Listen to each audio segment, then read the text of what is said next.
नमस्कार जय जगन्नाथ दर्शक बंधु आपण मानू आज भिडियो रे स्वागत करुछि। आसंतु आज जानिबा 20टी रोसई टिप्स। भिडियोटी आरंभ करने पूर्व चैनल जो मैंने नुआ अच्छा चैनल को सब्सक्राइब कर दिंतु, वीडियो को गोटे लाइक कर दिंतु। 1 नंबर, अदा को केबे भी अन्य पनीपरिबा सहित मिसाई रखंतु नहीं। एहा द्वारा अदा बहुत शीघ्र खराब हो जाई थाई। 2 नंबर, जदि आपण तरकारी रे लेंबू रस व्यवहार करुछंती, तरकारी रोसई करी सारिबा परे ही लेंबू रस मिसांतु, काहेकि ना प्रथमे लेंबू रस देवा द्वारा विटामिन नष्ट हो जाई थाई।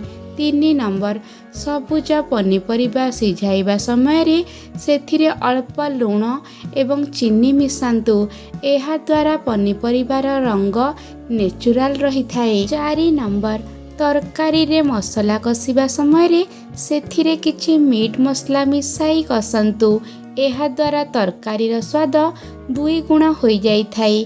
5 नंबर, पूरी करिबा समय रे अटारे किछि चीनी, लूण, जुआणी एवं रिफाइन तेल मिसाइबा द्वारा पूरी एकदम खास्ता होई थाई। 6 नंबर, जदि आपण पलौ तैयारी करुछंती तो ठीक माप करिके चाउल दियंतु। जदि आपण 1 ग्लास चाउल देउछंती ताहेले 1.5 ग्लास पानी दियंतु। मसला को भल भाबरे कसी चाउल देई कसंतु एवं शेषरे किछि लेंबू रस दियंतु। देखिबे पलौ पूरा गोटा गोटा होई रहिबो। 7 नंबर, प्रथमे जीरा को हल्का भाजी तार गुंड करी गोटे काच डबारे रखी दियंतु। जेतेबेले आपण जे कोनसी भजा रोसई करुछंती सेतेबेले भजारे किछि जीरा पाउडर पकांतु।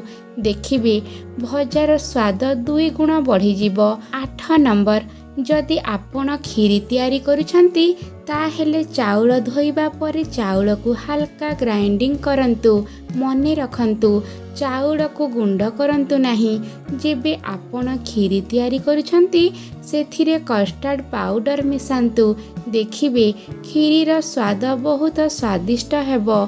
9 नंबर, अटा को प्रथमे चकटी सारिबा परे शेषरे अल्प गरम घी मिसाई अटा चकटिबा उचित। एहा द्वारा अटा शीघ्र सुखी न थाई, ता सहित अटा नरम मध्य होई थाई।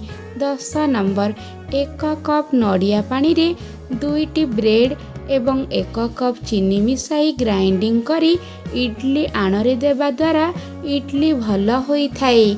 11 नंबर, पियाज काटिबा पूर्वरु किछि समय पियाज को फ्रिज रे रखंतु, एहा कले आखिर लोह बाहरी न थाई। 12 नंबर, अमृत भंडा तरकारी करिबा पूर्वरु अमृत भंडा को प्रथमे काटी हळदी गुंड, लंका गुंड एवं मिक्स मसला गोलाई तेल रे भाजी तरकारी कले अमृत भंडा अधिक स्वादिष्ट होई थाए। 13 नंबर, छोट माछ को भल भावे धोई पत्र रे पोड़ी खाइले स्वाद भारी भल लगी थाई। सेथि पई प्रथमे माछ को भल भाबरे धोई हळदी गुंड, लंका गुंड, तेल एवं स्वाद अनुଯାयी लूण देई पत्र गोड़ाई निआरे पोड़ी खाइले माछ पत्र पोड़ा अधिक स्वादिष्ट होई थाई। 14 नंबर, तेंतुली रे अधिक लूण एवं सोरिष तेल देई खटा प्रस्तुत करी गोटे काच डबारे स्टोर करी रखंतु। एपरी कले तेंतुली खटा वर्ष वर्ष धरी सुरक्षित रही थाई। 15 नंबर, शिमला लंका रोसई करिबा समय रे शिमला लंकारु मंजी सबु बाहर करी रोसई करंतु। देखिबे तरकारी किंबा भजा अधिक स्वादिष्ट लागिबो। 16 नंबर, गोटे चुटकी लूण एवं हळदी देई कंचा कदली सिझाइले कदली कला पड़ी न थाई। 17 नंबर, बाईगण भर्ता रोसई करिबा पई हेले छुंक समय रे किछि रसुण छेचा एवं कटा धनिया पत्र पकांतु। देखिबे बाईगण भर्तार स्वाद 2 गुण बढ़ी जिवो। 18 नंबर, टमाटो सूप तैयारी करिबा समय रे सेथिरे किछि सुखिला पुदीना पत्र मिसांतु। एहा द्वारा सूप आहुरी अधिक स्वादिष्ट होई थाई। 19 नंबर बेसनर घोଳରେ କିଛି ଚଣା ଡାଲିର ପେଷ୍ଟ ମିଶାଇଲେ ପକୁଡ଼ିର ସ୍ୱାଦ ଆହୁରି ଅଧିକ ବଢ଼ି ଯାଇଥାଏ। 20 ନମ୍ବର ନଡ଼ିଆର ଚୋପାକୁ ଅତି ସହଜରେ ବାହାର କରିବା ପାଇଁ ହେଲେ ନଡ଼ିଆକୁ 10ରୁ 15 ମିନିଟ୍ ଫ୍ରିଜରେ ରଖିଦିଅନ୍ତୁ। ଏହାଦ୍ୱାରା ନଡ଼ିଆ ଖୋଳରୁ ଅତି ସହଜରେ ନଡ଼ିଆ ବାହାରିଥାଏ। ଯଦି ଆପଣମାନଙ୍କୁ ଆଜିର ଭିଡ଼ିଓଟି ଭଲ ଲାଗିଥାଏ ତେବେ ଭିଡ଼ିଓଟିକୁ ଲାଇକ୍, ସେୟାର, କମେଣ୍ଟ, ସବସ୍କ୍ରାଇବ୍ କରିବାକୁ ଭୁଲିବେନି। ରହୁଛି। ନମସ୍କାର। ଜୟ ଜଗନ୍ନାଥ।